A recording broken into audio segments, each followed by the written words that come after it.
Vamos a abrir nuevamente el pasaje que acabamos de leer en Mateo, el capítulo 2.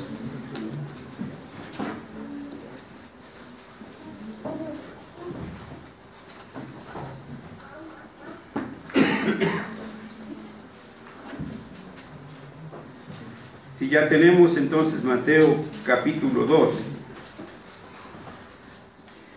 vamos a leer el versículo 6. ¿Lo tenemos? Vamos a leerlo. Dice así: y tú, Belén de la tierra de Judá, no eres la más pequeña de los príncipes de Judá, porque de ti saldrá un guiador que asentará a mi pueblo Israel. Amén. Vamos a orar. Nuestro Señor, nuestro Dios y nuestro Padre, una vez más estamos delante de ti en la comunión de los santos, con el único deseo, Señor, de glorificar tu nombre y proclamar tu gloriosa majestad. Pero al mismo tiempo, Señor, nos concedes el privilegio de escuchar tu palabra, que será republicada, Señor, a través de la exposición de la misma. Nuestro ruego, nuestra oración, nuestra plegaria es, Señor, que se cumpla esa promesa tuya, que tu palabra no volverá a ti vacía, sino que ha de cumplir aquello para lo cual tú la has enviado.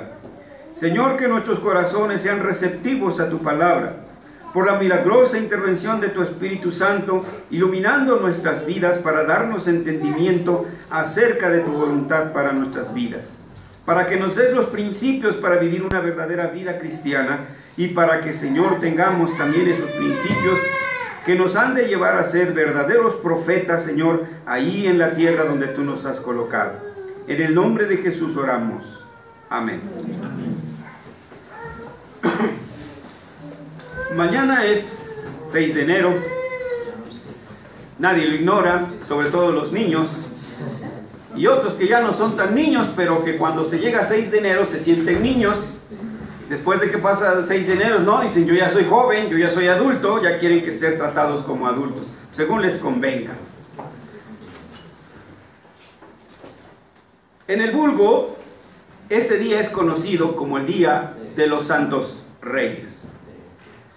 Sin embargo, no encontramos esto ni en la liturgia papista, ni en el calendario de los reformados, que ese día se ha reconocido como el Día de los Santos Reyes. Lamentablemente, lo que aparece, mejor dicho, lo que aparece en ambos calendarios, tanto en el papista como en el reformado, es que ese día es el día de la Epifanía del Señor.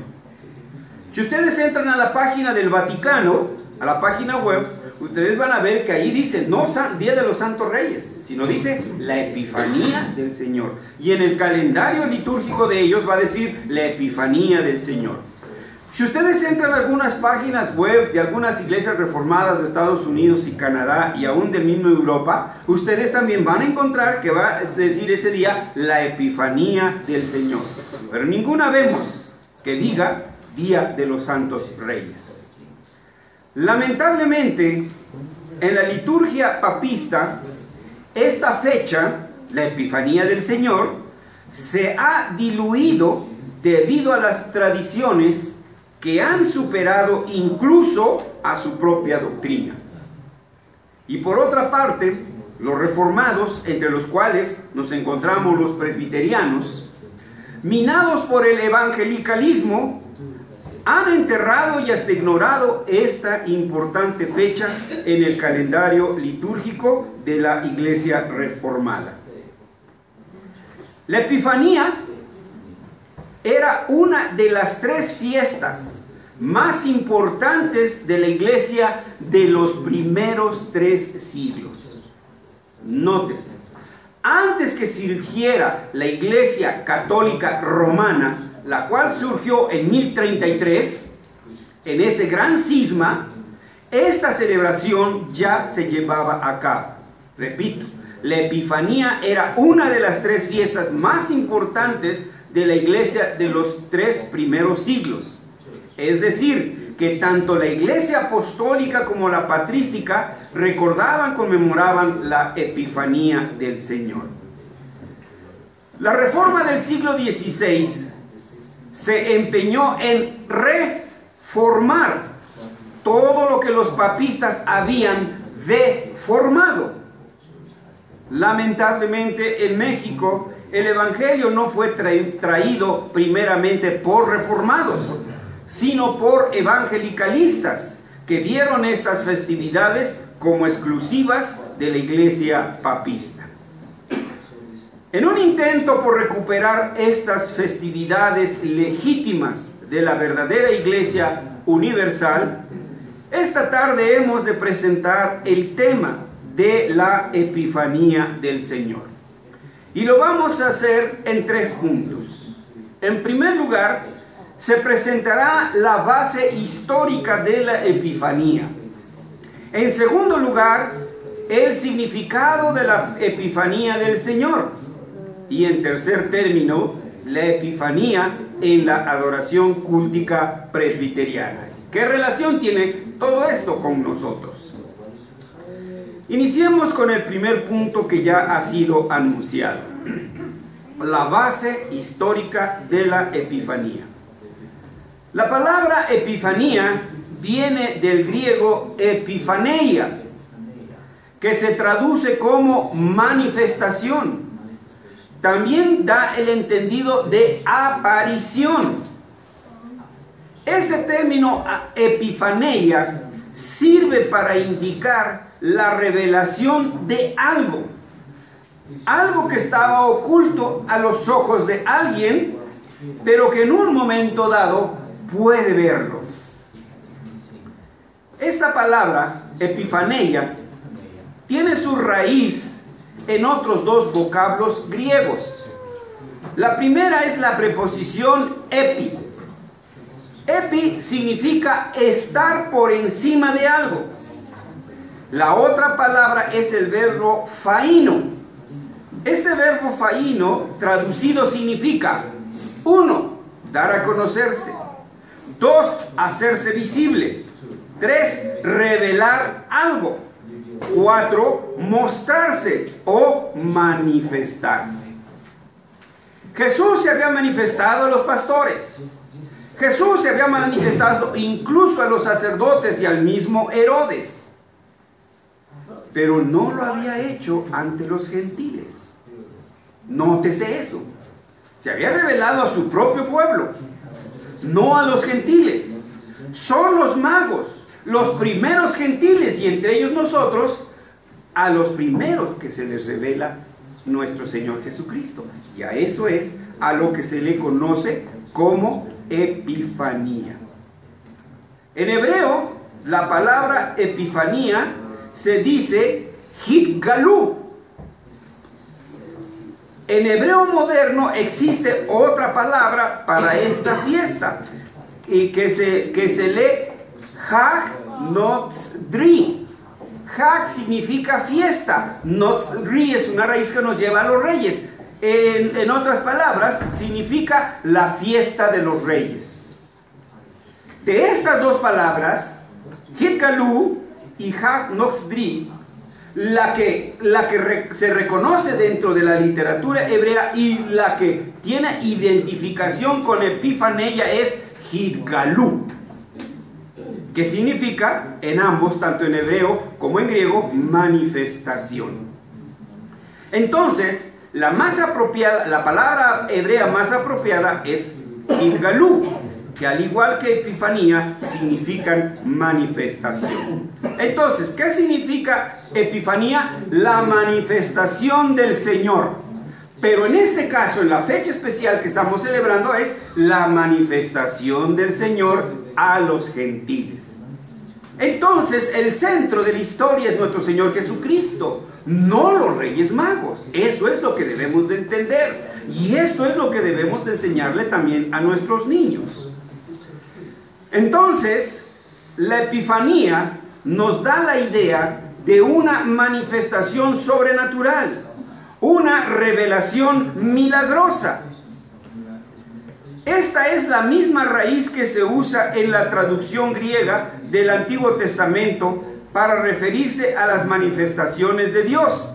Por ejemplo, en Abraham, Génesis 18:1. La Septuaginta usa epifaneia. Los cristianos de los siglos 2 y 3 veían tanto el bautismo del Señor como su transfiguración de igual manera que las apariciones y manifestaciones de Dios que Él había tenido para con su pueblo en el Antiguo Testamento. Entonces ahí es donde los vamos encontrando. Entonces ellos veían a este mismo nivel estas enseñanzas de las manifestaciones. La manifestación del Señor en el Antiguo Testamento, que se le llamaron epifanías. ¿Sí recuerdan cuando Él se aparece con Abraham, cuando se aparece con los... Entonces a esas manifestaciones se les llamaba epifanías. Es el mismo término que usan para cuando el Señor se manifiesta ante los magos. Él se revela ante los magos. Algo que estaba vedado para ellos. Seguimos entonces diciendo que esta iglesia del siglo II y del siglo III veían entonces, no veían nada extraordinario con las apariciones del Nuevo Testamento, conociendo un Dios de milagros. Pero sucedió que durante los siglos IV y V, ya estamos a 500 años del inicio del cristianismo, las historias del nacimiento de Cristo empezaron a formar parte de la celebración de la Navidad. Y así, poco a poco, los llamados Reyes Magos empezaron a convertirse en el centro de los cultos de Epifanía. Y surgieron varias leyendas alrededor de estos legendarios personajes. Nótese, la Escritura no dice cuántos eran, ni dice siquiera que eran reyes. Simplemente dice los magos. En griego dice hoi magoi, los magos. No dice cuántos eran, ni dice si eran reyes. Es todo lo que dice. La palabra mago no tenía el significado que para hoy nosotros tiene. Para nosotros es alguien que hace trucos, ¿sí? Que su nombre creo que le decían ilusionistas. La palabra mago en el contexto histórico, en el usus loquendi del cual estamos hablando, se refería a los científicos, a los académicos. Le podríamos decir mago al hermano Gabriel, a nuestro hermano Jaime, a nuestros hermanos. Son magos. ¿Por qué? Porque son científicos, estudiosos. Eso era lo que quería decir la palabra mago. Y ellos particularmente estudiaban la astronomía, ¿sí? Que entonces se llamaba astrología, el estudio de los astros. Hoy se ha, pues bueno, ustedes lo que dicen esto de que Géminis, Leo y todo, lo han dejado astrología para ellos, y la otra es ahora astronomía.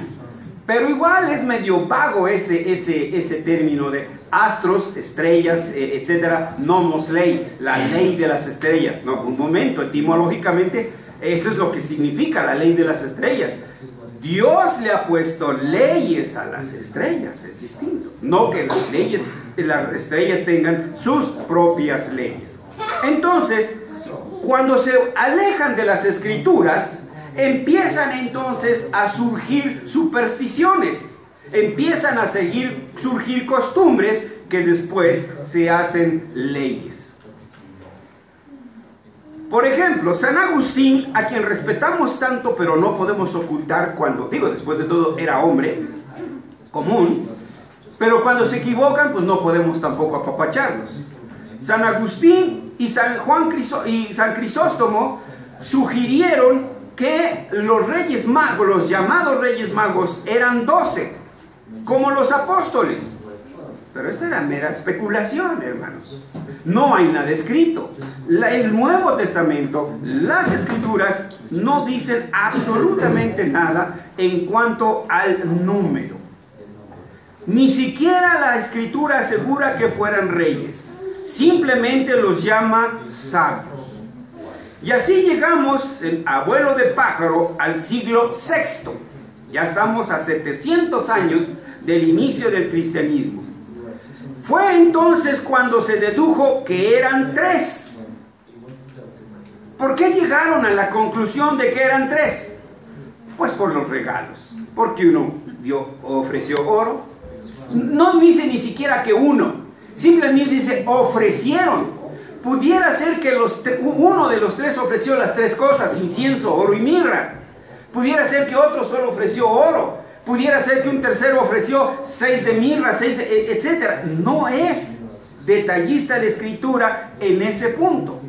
Pero por mencionar que es oro, incienso y mirra, entonces, pues entonces eran 3 reyes. Pero eso es especulación, hermanos. Porque la Escritura no lo declara, ¿sí? Después no se quedaron conformes con eso. Les pusieron nombres. A uno le llamaron Gaspar, a otro le llamaron Melchor, y quién sabe si le gustó, pero al tercero le pusieron Baltasar. Más tarde fueron surgiendo o añadiéndose más detalles. Se decía que Gaspar tenía 20 años. ¿Verían su acta de nacimiento? ¿Quién sabe? Y que era rey de Tarso. Y por tanto su físico era indoeuropeo. Véanlo en las caricaturas que nos lo presentan. Baltasar dicen que era aproximadamente de 40 años y era rey de Etiopía. ¿Cómo nos lo pintan? Negrito, ¿verdad? ¿Sí? Y por lo tanto se suponía que era negro. Melchor se decía que tenía 60 años y que era rey de Arabia. Pero ¿en qué parte de las Escrituras está eso? ¿O en qué parte de los escritos de los más connotados padres de la iglesia, como San Agustín, por ejemplo? No encontramos testimonio en ellos. Pero esto no se queda ahí, porque cada quien tiene su propia historia. Por ejemplo, en la tradición italiana hay otra historia. Bueno, de esto he hablado en otros tiempos. Le pido a los hermanos que tienen ya tiempo con nosotros, pues que nos tengan un poquito de paciencia, ¿sí? Para los nuevos que nos están visitando. Según los habitantes de Milán, durante 3 siglos ellos se refirieron a los 3 reyes magos con los nombres de Eleuterio, Rústico y Dionisio. Digo, hoy si ustedes van a Italia, pues van a ser igual Melchor, Gaspar y Baltasar, ¿sí? Pero en un principio ellos dijeron, no, sus nombres son estos: Eleuterio, Rústico y Dionisio. En fin, que su historia de los magos está envuelta en misterio. Se dice que tal vez ni siquiera eran reyes, sino simplemente hombres ricos. Hoy en día, si le pegan al melate, pueden ir allí a la Basílica de San Eustorgio y van a encontrar un nicho donde se supone que están los huesos de los 3 reyes magos, con una inscripción latina que dice Sepulcrum Trium Magorum. Yo ya fui, hermanos. Digo, de internet. Lo vi ahí. Lo que supone son los restos de los 3 reyes magos. Ya se van las fantasías, hermanos. Si recordarán, en otra ocasión les di otros nombres igual, muy raros, dados en Media y en Persia. Igual. Bueno, pues hoy no los quiero marear con tantas palabras, ¿sí? Que recordemos entonces que ni siquiera entre ellos hay unidad. En la actualidad sí, pero pues ya se ha perdido toda esta tradición. Bueno, siguen las suposiciones. Puesto que los magos trajeron regalos, entonces se comenzó con la tradición de ofrecer regalos en este día, el 6 de enero. Pero ojo, escuchen 2 cosas. 1, El regalo era espontáneo, insisto, ya va a empezar consultar ahí. ¿Sí? No era una lista y una taza, ¿no? ¿Sí? A ti te toca fulano y el regalo tiene que ser de no menos de 200 pesos. ¿Sí? Un regalo que se compra, he dicho, ¿es regalo? Así como Pablo dice, la gracia que depende de las obras, pues ya no es gracia. Y si es por gracia, pues entonces no hay obras. Pero si metemos las obras, desechamos la gracia. Entonces, si es algo que yo me veo obligado a comprar para que yo pueda obtener, entonces ya no es regalo. Pero en este momento el regalo era espontáneo. Usted sacaba y decía, y dos, estos regalos eran dados en la comunidad de los pobres. ¿Ah, verdad? Vean estas dos cosas. ¿Sí? Hoy en día, esta tradición que había comenzado ahí se ha sustituido por el llamado intercambio de regalos entre adultos y cambió de 6 de enero a la temporada de Navidad. Mientras que el 6 de enero se dan regalos a los niños. También se ha agregado la rosca de Reyes, que entró por ahí del siglo XII. En alguna otra ocasión, si no, pues nada más vamos a hablar de ellos. Venimos aquí a hablar de la palabra de Dios, hermanos. Sí, pero nada más que entiendan que esto no viene de la Escritura. Ay, pero todavía hay cristianitos. Ay, pues nada más de broma. Ay, te tocó el muñeco, te tocan los tamales. No, hermanos. Si usted va a comer rosca, coma rosca y punto. Nada de que al que le toque el muñequito. Ah, y otra cosa, solo había un muñeco. Hoy le ponen una centena para asegurarse de que le va a tocar traer los tamales. ¿A quién no le toca muñeco, hermanos? Sí, pero entonces recuerden, pero igual tenía otro significado aún cuando era una mera tradición. Según en sus tradiciones, era el tiempo que el niño había permanecido oculto mediante las persecuciones de Herodes. ¿Sí? Eso era todo lo que querían señalar, pero nada de que pues ahora te tocó el muñeco y ahora te tocan los tamales y etcétera y etcétera, ¿sí? Solo en México se conoce eso de los tamales. Si usted entra a la Iglesia Católica de España, la Iglesia Católica no tienen, y menos eso de que de chile, de dulce y de quién sabe cuántos, de verde y de no sé cuántos. Entonces vean cómo cuando nos alejamos de las Escrituras, hermanos, perdemos la brújula. Insisto, hermanos, ¿sí? Hay padres cristianos diciéndole a sus hijos, escríbele tu cartita a los Reyes Magos y pórtate bien. Entonces ya no es por gracia, ¿sí? Todo lo que tenemos es por pura gracia, porque si es por portarse bien, entonces es premio. Y nada es de premio, sino que todo es por pura gracia. De manera entonces que todo esto que hemos mencionado es pura y mera especulación, debido al alejamiento de la palabra de Dios y por la ignorancia de la verdadera y sana doctrina. Al ignorar la Escritura, se pierde un punto de referencia y contraste, y se queda solamente uno con la pura tradición. Por eso insistimos, lea su Biblia, porque entonces así tendrá con qué comparar. Si usted no lee Escritura, la única referencia tendrá lo que le digan los paganos. Por eso insisto y repito, hay padres cristianos que dicen a sus hijos que escriban su cartita a los reyes y todavía le lanzan los globos. Allí en la casa de ustedes me han caído bastantes globos, pobres niños, si supieran a dónde cayeron sus cartitas, ¿sí? Yo me imagino que ha sido pura compasión para darles pan a los globeros, ¿no? Que ese día hacen su agosto, como dicen. Pero alejémonos, hermanos, de esas tradiciones, porque hay muchas, hermanos. Miren, tengo así pilas, ¿sí? Que los fastidiaría si yo les estuviera diciendo de todo eso. No, volvamos a las Escrituras. El significado de la Epifanía del Señor. Debemos de ver tres cosas en este pasaje que hemos leído. Nótese muy bien los personajes centrales de lo que hemos leído. Primero, los magos. Los magos sencillamente eran estudiosos de la astrología. Punto. No había más. En un principio, sí, ciertamente se creía que los astros regían los destinos de los hombres.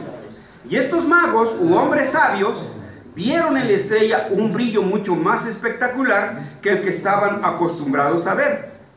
Y por lo cual concluyeron que un personaje muy importante estaba por nacer. Ahora, también dedujeron que se trataba de un rey. Por eso cuando llegaron, preguntaron, ¿dónde está el rey de los judíos que ha nacido? Porque su estrella hemos visto en el oriente y venimos a adorarle. Mateo 2:2.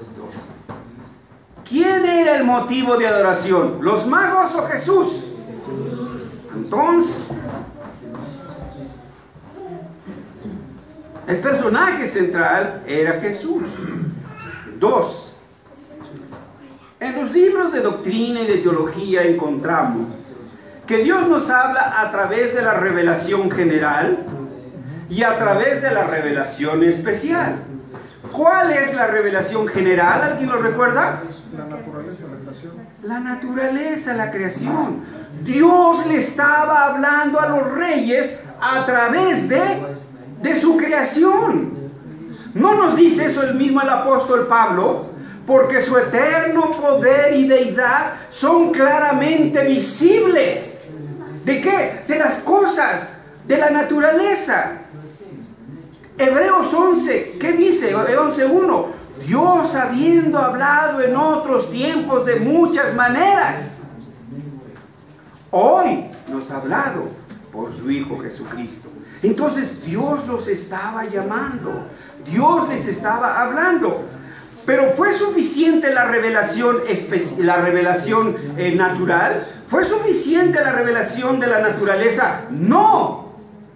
Nadie se ha salvado por ello. Todos hemos sido llevados a las Escrituras. Y los magos también fueron llevados a las Escrituras. ¿No notaron eso? Este es el segundo punto. Nuestra atención debe de estar en la palabra de Dios. Nótese que los sabios son atraídos por la palabra creacional. Es decir, que la creación también es la palabra de Dios, que Dios nos habla también a través de la creación. Y en esta ocasión llamó a los magos a través de la naturaleza por medio de una estrella. Pero la palabra creacional no fue suficiente, porque los magos fueron traídos, pero reorientados. Traídos por la palabra natural, pero reorientados. ¿Hacia dónde? Hacia las Escrituras, ¿sí? Fueron remitidos a la palabra de Dios, manifestada en las Escrituras. Pues nótese que los sacerdotes y escribas consultaron la palabra escrita. ¿Y dónde estaba eso? Miqueas 2. Y tú, Belén de la tierra de Judá. Entonces los magos fueron confrontados con la Escritura. Por eso nosotros debemos poner siempre por delante la Escritura, que conozcan la Escritura. Esta fue la oración de nuestro Señor Jesucristo. Y esta es la vida eterna, que te conozcan a ti, ya al único Dios verdadero. Pero ¿qué dice que es? A través de tu palabra. ¿Sí? No hay otra. Eso mismo dice el apóstol Pablo. La fe es por el oír. ¿Sí? Pero por el oír, ¿o qué? Oír de la palabra. Entonces, entre más leemos la palabra, más fuerte se hace nuestra fe. Entre más ignoramos las palabras, más dependemos de las tradiciones, más dependemos de las supersticiones. Tenemos entonces, nuestra fe tiene que estar anclada en la palabra. Y los magos no iban a ser la excepción. Fueron confrontados, sí, con la palabra de Dios en la naturaleza. Pero eso sirvió para guiarlos, para llevarlos a la palabra escrita. Y ahí entonces leyeron: pero tú, Belén Efrata, pequeña para estar entre las familias de Judá, de ti me saldrá el que será Señor de Israel, y sus salidas desde el principio, desde los días de la eternidad. Además, otra cosa que debemos de tomar es que los sabios adoraron la palabra de Dios hecha carne. Vean las tres manifestaciones de la palabra. En la naturaleza, la palabra creacional. En la Biblia, la palabra escritural. Y en Cristo, el verbo, la palabra autoritativa. Cristo es el verbo de Dios, ¿sí? La escritura así lo identifica en Juan 1:1. En el principio era el verbo, y el verbo era con Dios, y el verbo era Dios. Ese verbo es Jesús. Jesús es también la palabra de Dios, la palabra que tiene toda autoridad. Él antes de ascender dijo: toda autoridad me ha sido dada, tanto en el cielo como en la tierra. Él es la palabra autoritativa.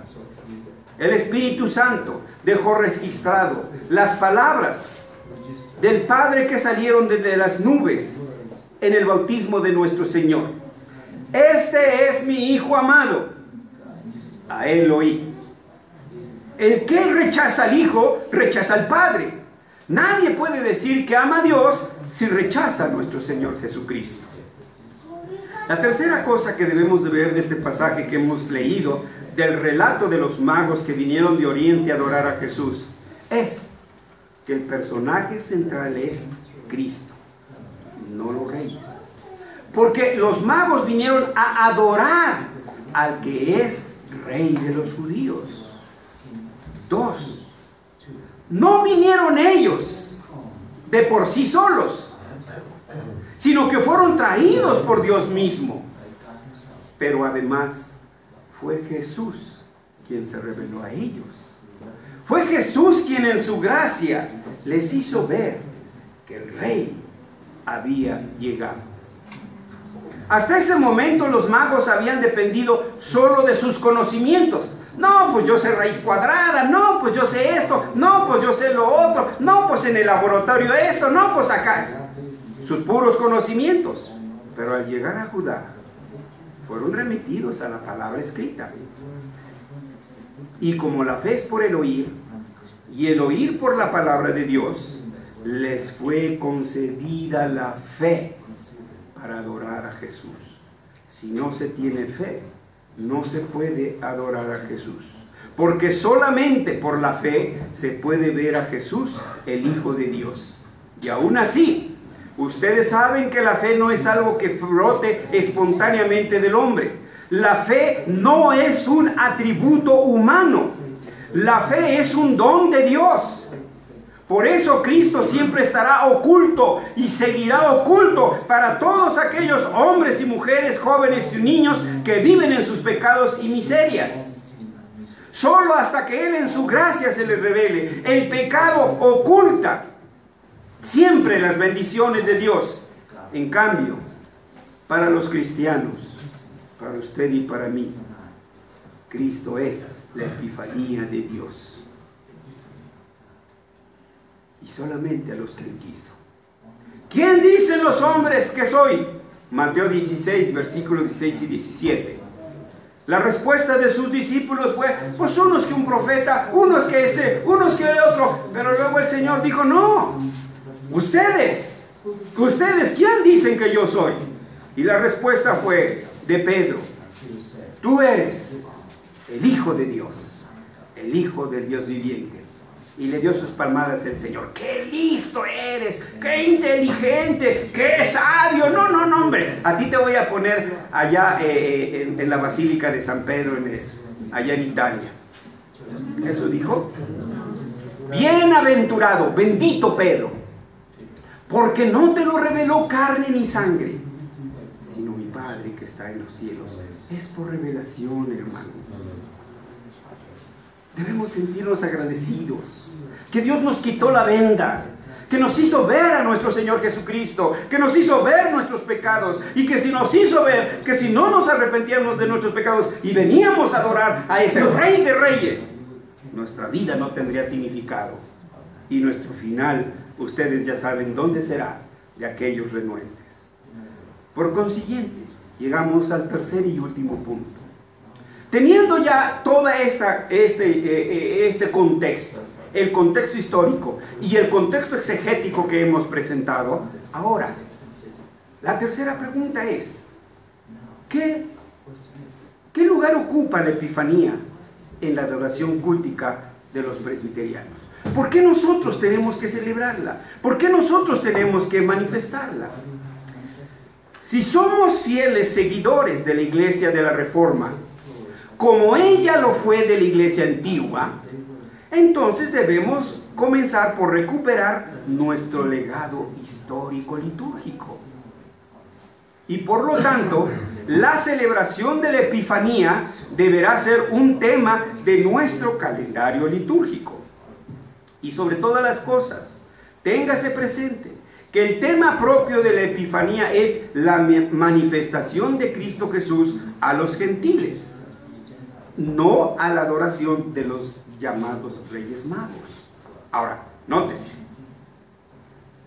Veamos el ejemplo. Cierto, los magos fueron llamados. Cierto, los magos se les manifestó el Señor, pero ellos estaban representando a la humanidad gentil, a usted y a mí. Comparemos la analogía. Jesús le pregunta no a Pedro, sino ¿a quién? A los discípulos. ¿Responde quién? Pedro. Pero responde, pero estaba en medio ¿de qué? De los discípulos. Entonces Pedro responde en medio, a nombre ¿de quién? De los discípulos. ¿Sí? Entonces en ese momento Pedro no estaba aislado, no estaba solo, estaba en la comunión con los apóstoles, en la comunión de los santos, en el núcleo de la iglesia. Allí es donde él respondió. Entonces estaba hablando a nombre de la naciente iglesia apostólica. Eso es entonces lo que nosotros debemos de ver ahí, que esta manifestación viene entonces no solo para ellos, sino también ¿para qué? Para nosotros. Si nuestra adoración, hermanos, no toca el alma, si la exposición de las Escrituras no encuentra una nota de respuesta en el corazón de los cristianos, si el pueblo de Dios no es movido a la obediencia, entonces cada una de nuestras celebraciones serán fiestas huecas y sin significado. ¿De qué sirve escuchar la palabra de Dios si no se es obediente a los mandamientos de Dios? ¿De qué sirve no faltar a ningún culto si de todas maneras hacemos lo que se nos da la regalada gana? Entonces Dios no es Dios. Si nosotros vamos a hablar de la Epifanía, es porque reconocemos el señorío de Cristo en nuestras vidas, en la totalidad de nuestras vidas. Cristo es Rey en mis estudios, Cristo es Rey en mi trabajo, Cristo es Rey en mi hogar, Cristo es Rey en mis juegos, Cristo es Rey en la música que escucho, Cristo es Rey en todo lo que hago, pienso, digo. Esa es la realidad de la Epifanía, hermanos. Y si eso no ha trastocado nuestra vida, si eso no ha transformado nuestra vida, pues entonces lárguese y cómprese su rosca de Reyes.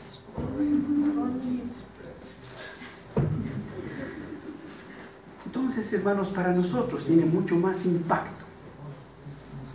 ¿Qué dice el Señor? ¿Se gusta él más de los holocaustos de la obediencia? Él quiere la obediencia.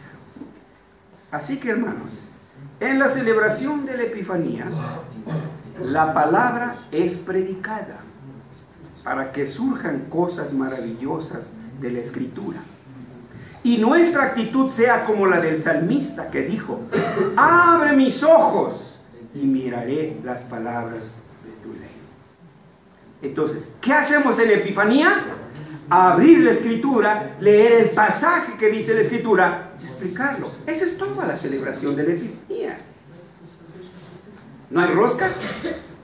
Las hermanas de cafetería, yo creo que se les olvidó. No hay chocolate, pero sí hubo palabra. Esto es lo que debe de haber. Eso es como nosotros debemos de celebrar. La Epifanía, como una manifestación de Dios, debe ser también una revelación personal.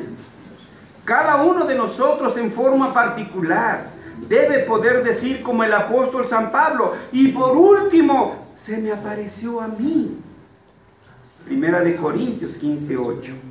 Y entonces caer de rodillas, arrobados por la gloriosa majestad divina del Verbo de Dios, y exclamar como lo hiciera el incrédulo de Santo Tomás: Señor mío y Dios mío. Que Jesús no sea un simple instrumento litúrgico como el incensario de los papistas. Que Jesús sea verdaderamente mi Dios, mi Rey y mi Señor. Que quede claro. Entonces, en la celebración de la Epifanía, recordamos que Dios se ha manifestado y que se sigue manifestando a su pueblo escogido. Después de todo, esto es lo que significa Epifanía, la manifestación. Hoy Dios se reveló a usted. Dios se reveló a alguno de ustedes. Hoy Jesús le dijo: yo soy tu Dios. Hoy Jesús le dijo: yo soy el único que te puede llevar al Padre. Mi obra, mi trabajo fue en la cruz para que tus pecados fueran perdonados. Hoy algunos de ustedes dijeron: sí, Señor mío y Dios mío, me acojo a tu perdón. Y eso entonces será su Epifanía. Concluyamos entonces con esto.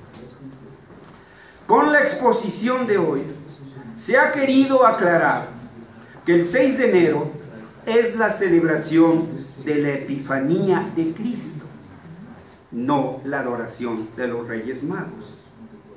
El personaje principal de la Epifanía es Cristo, no los Reyes Magos ni los niños.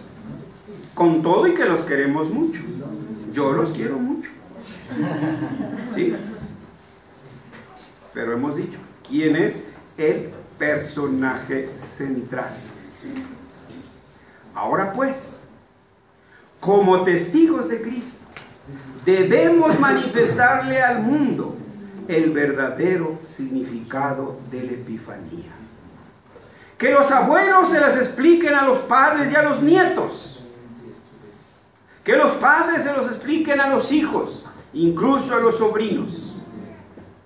Cierto, hermanos, esto también es un llamado para que nosotros los presbiterianos recuperemos y mantengamos viva la tradición de la celebración de la Epifanía. Sí, pero siempre apegada a las Escrituras, y que sirva también de enseñanza para nuestros hijos, para las nuevas generaciones de creyentes y también para los nuevos convertidos.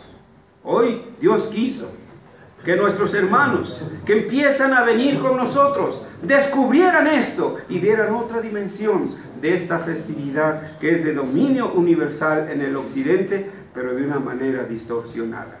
Hemos intentado volver a las Escrituras y lo único que podemos decir es como el Santo Tomás: Dios mío y Rey mío.